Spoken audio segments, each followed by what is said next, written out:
Assalamualaikum warahmatullahi wabarakatuh. Selamat datang di video pembelajaran Fisika Bangunan 2 bersama saya, Denny Maulana. Semoga kalian dalam keadaan sehat sehingga dapat mengikuti pembelajaran hari ini dengan baik. Pernahkah kalian merasa kepanasan di suatu ruangan, padahal sudah banyak terdapat jendela dengan bukaan yang besar? Atau pernahkah kalian merasa kepanasan di suatu ruangan yang telah dipasang AC? Untuk menjawab permasalahan tersebut, maka pada pertemuan hari ini saya akan menjelaskan mengenai penghawaan buatan. Sebelum kita membahas mengenai penghawaan buatan, ada baiknya kita mengingat kembali mengenai hubungan antara manusia, bangunan, dan lingkungan. Manusia, sebagai individu dan makhluk sosial, memiliki kebutuhan yang harus dipenuhi dalam kelangsungan kehidupannya. Seperti kita ketahui, manusia membutuhkan oksigen di udara untuk bernafas, mengkonsumsi makanan dan minuman sebagai sumber energi untuk melakukan aktivitas yang semuanya itu telah tersedia di alam. Bangunan merupakan karya arsitektur yang dibuat untuk mewadahi aktivitas tersebut dan memenuhi hasrat kebutuhan manusia untuk berlindung, berkarya, dan berkembang. Lingkungan sebagai ekosistem akan mempengaruhi bagaimana manusia membuat bangunan sebagai bentuk respon untuk bertahan hidup dan berinteraksi. Dalam sistem teknologi lingkungan, hubungan antara manusia, bangunan, serta lingkungan tidak dapat dipisahkan satu sama lain. Aspek panas atau thermal merupakan bagian dari sistem keseluruhan yang terdiri atas ruang atau space, cahaya atau light, panas atau thermal, suara atau akustik, dan sumber daya atau resources. Aspek panas atau thermal memiliki peran penting dalam sistem teknologi lingkungan karena memiliki efek terbesar dalam penggunaan energi pada bangunan dan konsep berkelanjutan dalam sistem secara keseluruhan. Berbicara mengenai konsep berkelanjutan, Profesor Norbert Lechner pada tahun 1991 dalam bukunya yang berjudul Heating, Cooling, Lighting membagi 3 tingkatan perancangan dalam bangunan terkait aspek panas ataupun thermal, yaitu perancangan dasar, perancangan pasif, dan perancangan aktif. Tingkatan pertama yaitu perancangan dasar. Dalam hal ini, penghindaran panas secara maksimal oleh bangunan terhadap kondisi lingkungannya. Apabila strategi ini diterapkan dengan baik, maka panas yang diperoleh oleh bangunan dapat ditekan seminimal mungkin. Strategi yang dilakukan pada perancangan dasar ini berkaitan erat dengan lokasi dan iklim suatu wilayah, berupa perancangan tapak yang sesuai dengan kondisi lingkungan, penggunaan vegetasi, bentuk dan orientasi bangunan, pemilihan warna bangunan, penggunaan penyekat bangunan,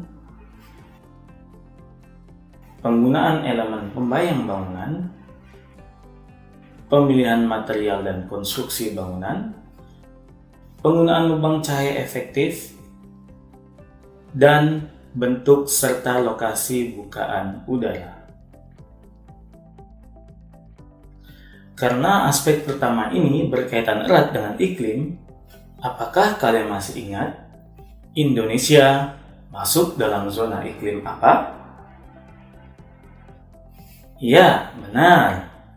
Indonesia merupakan negara yang terletak secara geografis di garis khatulistiwa, sehingga beriklim tropis basah atau daerah hangat lembab.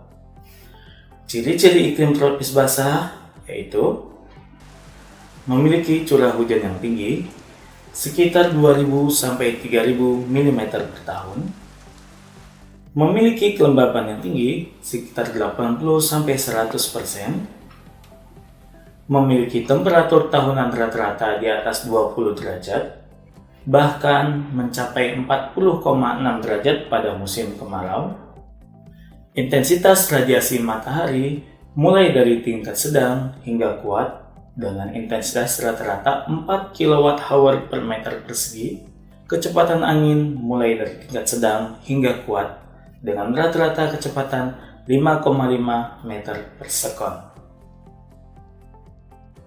Setelah mengetahui strategi perancangan di tingkatan pertama, selanjutnya kita bahas mengenai tingkatan kedua, yaitu perancangan pasif. Dalam hal ini, pendinginan bangunan dilakukan secara alami dengan memanfaatkan energi yang berasal dari alam, yaitu angin, melalui penggunaan ventilasi tanpa bantuan peralatan mekanis seperti kipas angin. Penggunaan ventilasi bertujuan untuk mengganti zona yang bersuhu tinggi menjadi bersuhu nyaman, serta pertukaran udara yang lebih segar dari luar ke dalam bangunan. Strategi yang dilakukan pada perancangan pasif ini berkaitan dengan prinsip fisika bangunan pada kulit luar atau selubung bangunan, yang pada dasarnya dapat kita lihat pada bangunan tradisional di Indonesia, seperti konstruksi rumah panggung dengan penggunaan jarak di antara penutup lantai kayu, sehingga angin dapat bergerak dari bawah kolong menuju ruang di atasnya, sekaligus meminimalisasi kelembaban yang ada. Kemudian, penggunaan jendela-jendela yang besar, penggunaan dinding berongga seperti dinding kayu dan bambu, peletakan serami bangunan yang besar, dan jarak antara lantai dan plafon yang tinggi, sehingga udara dapat bergerak bebas di dalam bangunan. Dalam konteksnya dengan pandemi COVID-19, strategi pada perancangan pasif sangat dibutuhkan dalam menjaga kesegaran udara dan pencahayaan yang baik di dalam ruangan selama beraktivitas. Desain rumah dibuat terbuka untuk memaksimalkan cahaya matahari maupun sirkulasi udara yang maksimal, sehingga rumah menjadi lebih sehat. Hal ini karena kesehatan menjadi unsur penting di dalam bangunan selama masa pandemi COVID-19. Penghuni rumah mungkin lebih banyak menghabiskan waktu di rumah dalam rangka WFH atau work from home. Penghuni yang sehat artinya memiliki imunitas yang lebih baik untuk menangkal masuknya virus, terutama virus corona. Selanjutnya, tingkatan terakhir yaitu perancangan aktif. Dalam hal ini, pendinginan bangunan dilakukan dengan menggunakan peralatan mekanis seperti kipas angin, pendingin udara evaporatif atau evaporative air cooler atau EAC, dan air conditioner atau AC. Pendinginan dengan peralatan mekanis dilakukan karena tidak tercapainya suhu yang nyaman di dalam ruang melalui strategi pada perancangan dasar dan pasif. Dampak yang dihasilkan dari penggunaan peralatan mekanis yaitu adanya penggunaan energi selama proses pendinginan ruang. Besar kecilnya energi yang digunakan tergantung dari pengendalian selama penggunaan dan penerapan strategi pada perancangan dasar dan pasif. Hal inilah yang akan kita bahas selanjutnya.